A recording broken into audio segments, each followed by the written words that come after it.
ओम नमो भगवते वासुदेवाय। 23वां अध्याय राजा पृथु की तपस्या और परलोक गमन।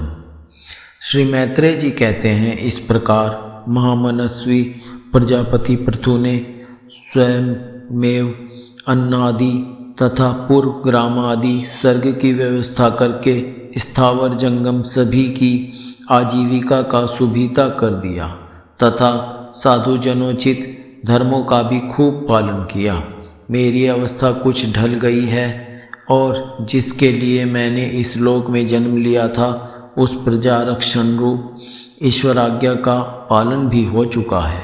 अतः अब मुझे अंतिम पुरुषार्थ मोक्ष के लिए प्रयत्न करना चाहिए। यह सोचकर उन्होंने अपने विरह में रोती हुई अपनी पुत्री रूपा पृथ्वी का भार पुत्रों को सौंप दिया और सारी प्रजा को बिलखती छोड़कर वे अपनी पत्नी सहित अकेले ही तपोवन को चल दिए।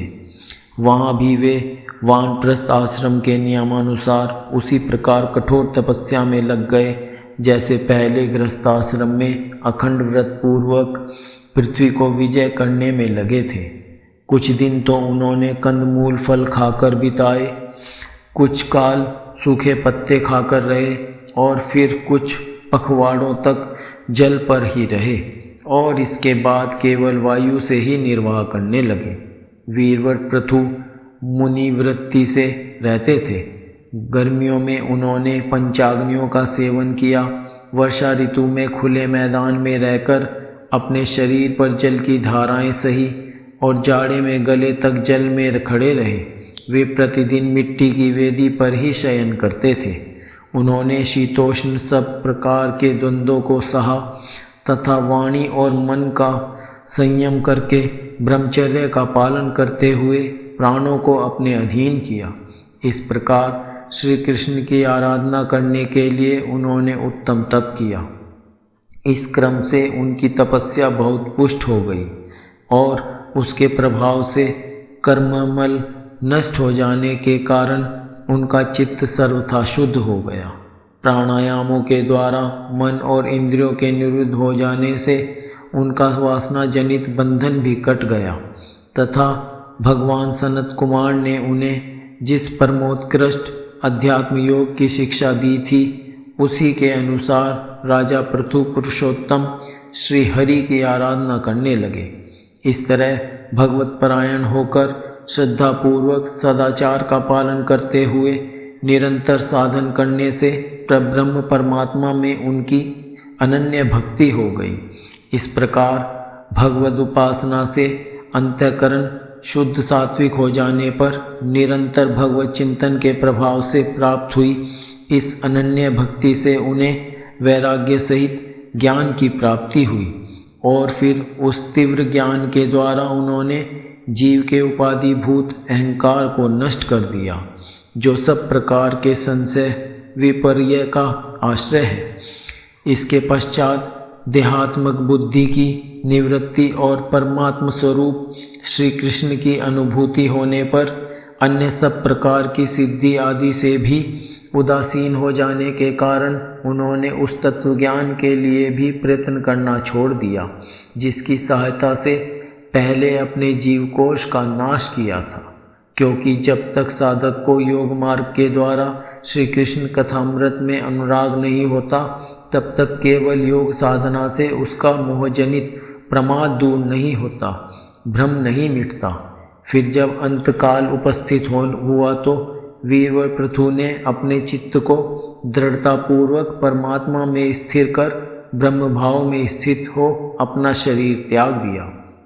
उन्होंने एड़ी से गुदा के द्वार को रोककर प्राणवायु को धीरे धीरे मूलाधार से ऊपर की ओर उठाते हुए उसे क्रमशः नाभि, हृदय, वक्षस्थल, कंठ और मस्तक में स्थित किया। फिर उसे और ऊपर की ओर ले जाते हुए क्रमशः ब्रह्मरंध्र में स्थित किया। अब उन्हें किसी प्रकार के सांसारिक भोगों की लालसा नहीं रही। फिर यथास्थान विभाग करके प्राणवायु को समष्टि वायु में, पार्थिव शरीर को पृथ्वी में और शरीर के तेज को समष्टि तेज में लीन कर दिया। हृदयाकाश आदि देहावच्छिन्न आकाश को महाकाश में और शरीरगत रुधिरादि जलीय अंश को समष्टि जल में लीन किया। इसी प्रकार फिर पृथ्वी को जल में, जल को तेज में, तेज को वायु में और वायु को आकाश में लीन किया।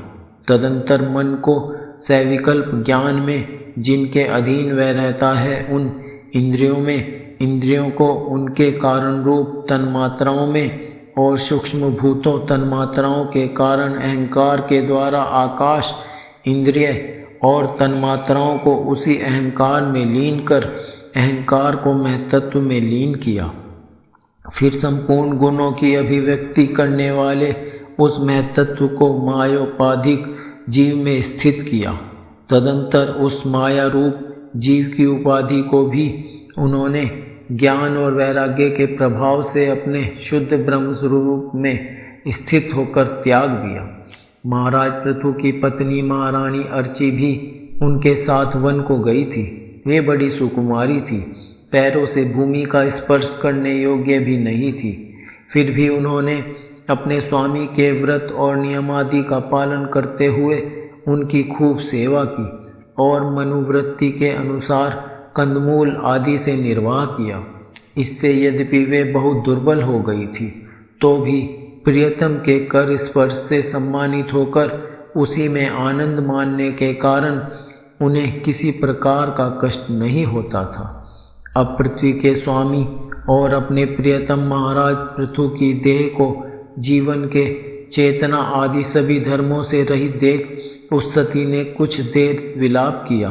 फिर पर्वत के ऊपर चिता बनाकर उसे उस चिता पर रख दिया।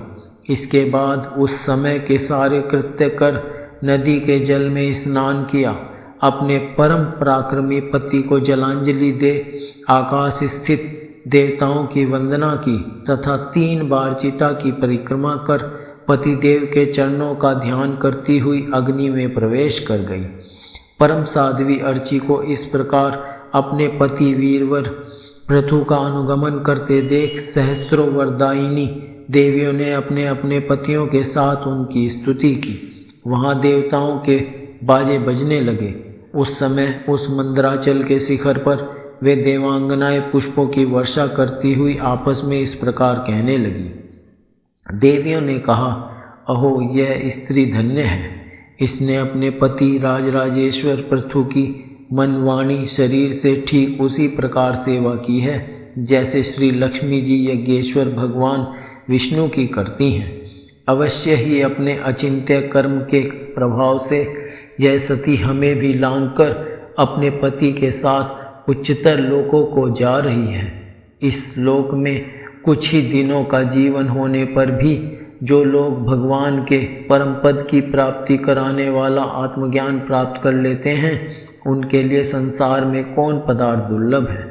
अतः जो पुरुष बड़ी कठिनता से भूलोक में मोक्ष का साधन स्वरूप मनुष्य शरीर पाकर भी विषयों में आसक्त रहता है, वह निश्चय ही आत्मघाती है।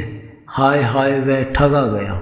श्री मैत्रेय जी कहते हैं, विदुर जी, जिस समय देवांगनाएं इस प्रकार स्तुति कर रही थी, भगवान के जिस परम धाम को आत्मज्ञानियों में श्रेष्ठ भगवत प्राण महाराज पृथु गए, महारानी अर्ची भी उसी पतिलोक को गई।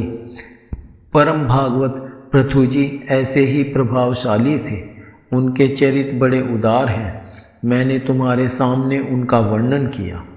जो पुरुष इस परम पवित्र चरित्र को श्रद्धापूर्वक निष्काम भाव से एकाग्र चित्र से पढ़ता, सुनता और सुनाता है, वह भी महाराज पृथु के पद भगवान के परम धाम को प्राप्त होता है। इसका सकाम भाव से पाठ करने से ब्राह्मण ब्रह्म तेज प्राप्त करता है, क्षत्रिय पृथ्वीपति हो जाता है, वैश्य व्यापारियों में प्रधान हो जाता है और शूद्र में साधुता आ जाती है।